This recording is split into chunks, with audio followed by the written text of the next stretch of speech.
LGU 플러스가 케이블 TV 업체에 있는 CJ헬로를 인수했습니다. M&A를 통해 유료방송 4위에서 2위로 단숨에 올라섰고 CJ헬로 알뜰폰 사업도 가져가면서 업계 1위로 도약을 했는데요.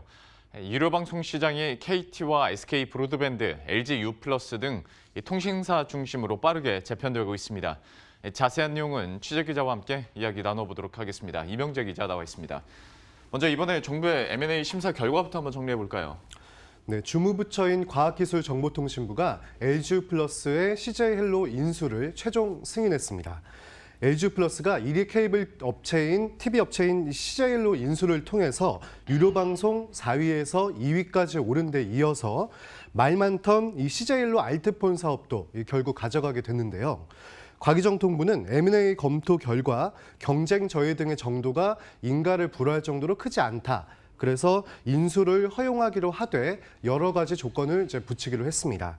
또 CJ헬로 알뜰폰 사업도 LGU 플러스 측에 주는 대신에 이 중소 알뜰폰 사업자들이 더 저렴하게 요금제를 공급할 수 있도록 도와줘라 이렇게 지시를 했습니다. 먼저 LGU 플러스가 출시 또는 이 출시 예정인 5G, LTE 요금제에 대해서 도매 제공을 하도록 하고 또 도매 대가 역시 대폭 낮췄으면서 알뜰폰이 이 종량제 데이터를 사전 구매할 때 최대 13%까지 할인을 제공하도록 했습니다. 그래서 이제 월 5만 5천 원인 LGU 플러스 5G 요금제는 3만 6천 원까지 이 회선 임대 가격이 내려갔고요. 주요 LTE 요금제도 최대 4%포인트 인하된 가격에 공급받게 됐습니다.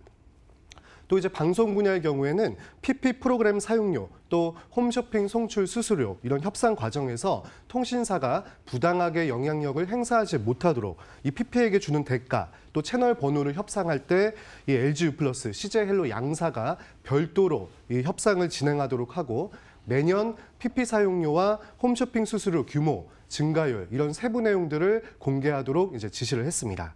이 밖에 LGU 플러스의 CJ헬로 가입자 뺏기 행위도 금지를 시켰습니다. 정부 관계자의 말을 한번 들어보시죠.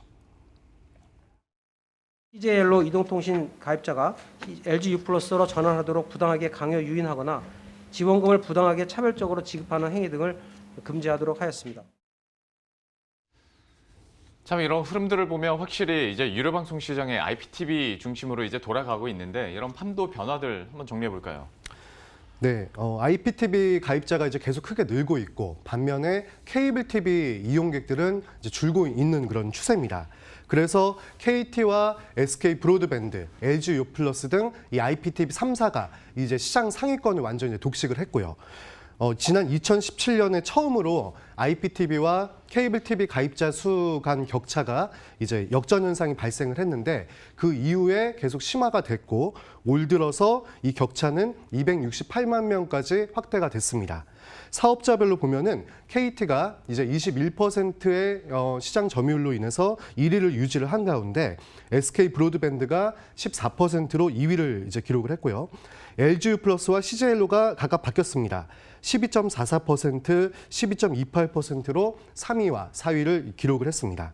그래서 4위에 그쳤던 LGU 플러스는 이번 M&A를 통해서 2위까지 치고 올라간 반면에 SK 브로드밴드는 순위가 하락을 했고요.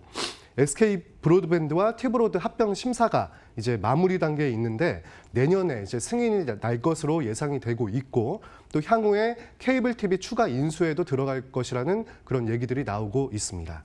KT 역시 딜라이브 등 이 남은 케이블 TV 매물 인수에 지금 검토를 하고 있고요. 1위 수성을 위한 이런 전략 마련에도 고심을 하고 있습니다. KT와 위성방송 스카이라이프를 합친 KT군의 이 점유율이 지금 이제 31%에 달하고 있는데 여기에 이제 CJ헬로와 합친 LGU 플러스가 25%까지 점유율을 이제 바짝 끌어올리면서 추격을 하는 모양새이고 여기에다가 SK 브로드밴드 역시 이 순위 탈환을 노리고 있어서 3사 간 이 순위 경쟁이 더욱 불붙을 것으로 보입니다. 참 이렇게 보면 통신사들의 영향력이 갈수록 막강해지고 있다라고도 표현할 수 있을 것 같은데 사실 이번 인수합병 같은 경우에도 그렇고 좀 과정에서 여러 가지 우려나 논란이 있었지 않습니까? 네. 어떤 이야기들이 지금까지 나왔습니까? 먼저 이제 LGU 플러스의 이제 CJ헬로 인수가 허용됨에 따라서 원래 그 유지를 했던 1이통사 1알뜰폰 이 원칙이 깨졌습니다. 지난 이제 브리핑 때도 정부가 이를 공식 이제 인정을 했는데요. 이미 알뜰폰 시장은 이통 3사 자회사들이 이제 시장을 장악을 하고 있고 LGU 플러스가 CJ헬로 알뜰폰 사업마저 가져가게 되면서 단숨에 이제 알뜰폰 업계 1위로 올라섰고 알뜰폰 자회사도 2개를 거느리게 됐습니다.